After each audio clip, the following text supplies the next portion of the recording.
Alright, hi there everybody. So this is going to be me going over some of the harder questions on the Webassign. This is for Mr. Hire's Webassign, Chapter 2, Part 3 on Freefall. And I'm just going to go over the questions that most people have had problems with or have asked me about. I'm going to start off with question number 8.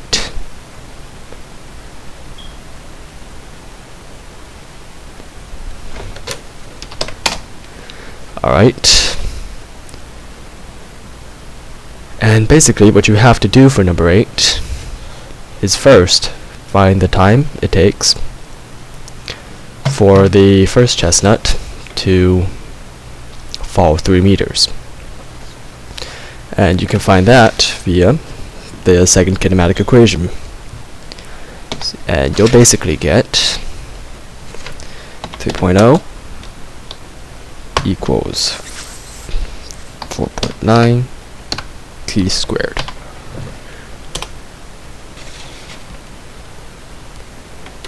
After that, you'll find the amount of time it takes for the first chestnut to drop the 3 seconds, and time there would equal 0.78246. You find that by basically solving for the algebraic, like dividing by 4.9 and taking the square root. After that, you know the total amount of time it takes for chestnut 1 to well, you do not know that, but after that you calculate the time it takes for the chestnut to fall, the original chestnut to fall the full 9 meters. And you will use this function, also the second kinematic equation. 9.0 equals 4.9 t squared. So the total time would equal about 1.3526 meters seconds. So now you can subtract those two numbers to find the amount of time the second one has to drop in, and you'll get 1.3526 minus 0.78246, which equals, wait a second,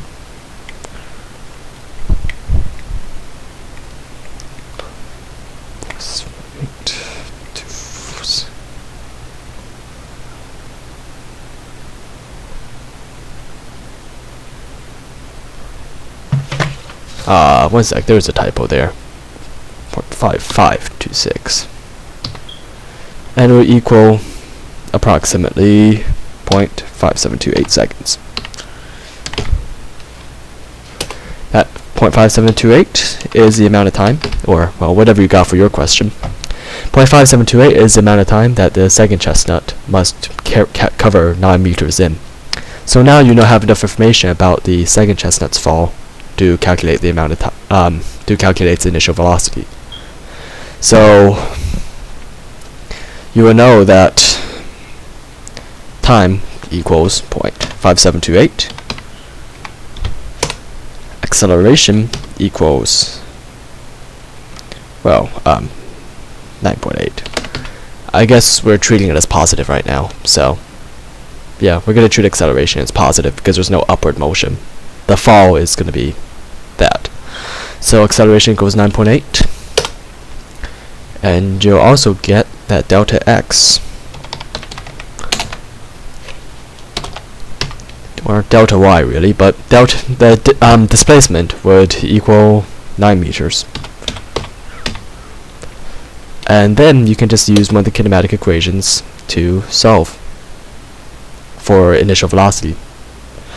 You'll basically get delta, well actually you get 9.0 equals the initial velocity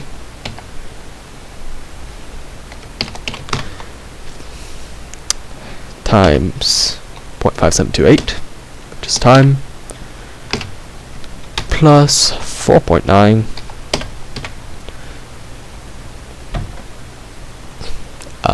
times 578 squared. Sorry for the typos. And if you plug everything in, you'll get the initial would equal 12.906, which rounds approximately to 12.91, and that would yield you the correct answer. Now we're going to move on to question number question number 11. Seems to be another problematic one. And question number 11, question number 11 requires some systems of equations, at least the way I solved it. So I guess we'll get started with that. So you start off. First, you do not have enough information given explicitly to solve for anything right now, so you'll have to find something like delta x itself. So basically, there are two things you can deduce about delta x. The first one comes from the fact that delta x increases with every extra second that the camera is in the air.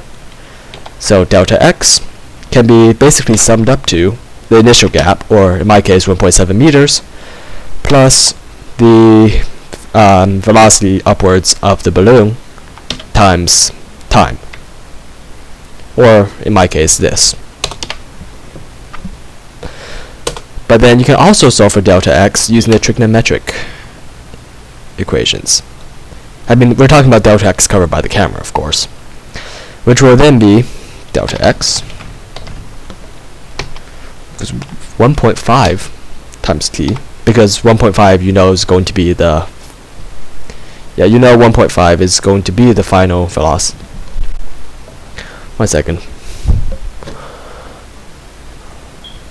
For the record, we're using the 5th kinematic equation on that sheet in the notes.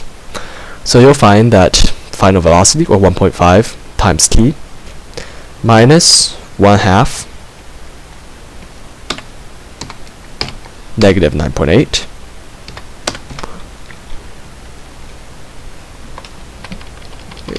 1 sec.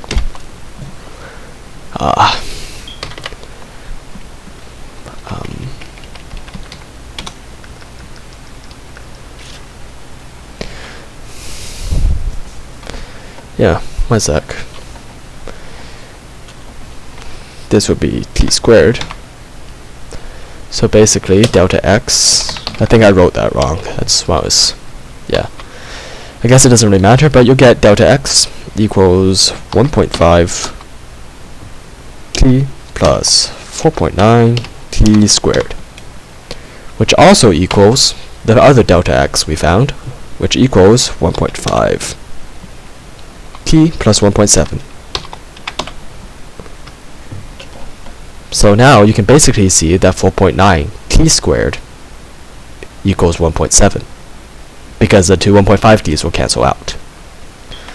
So that's that one. And then you can find t. And you'll find that t is approximately 0.589 seconds, which is how long it takes for the camera to reach the balloon. But now you also know that, so now you can solve for initial velocity given final velocity equals vi. I'm just going to use that abbreviation for initial velocity since I can't do well, I can do that, but I'm too lazy to. Plus 0.589 times negative 9.8.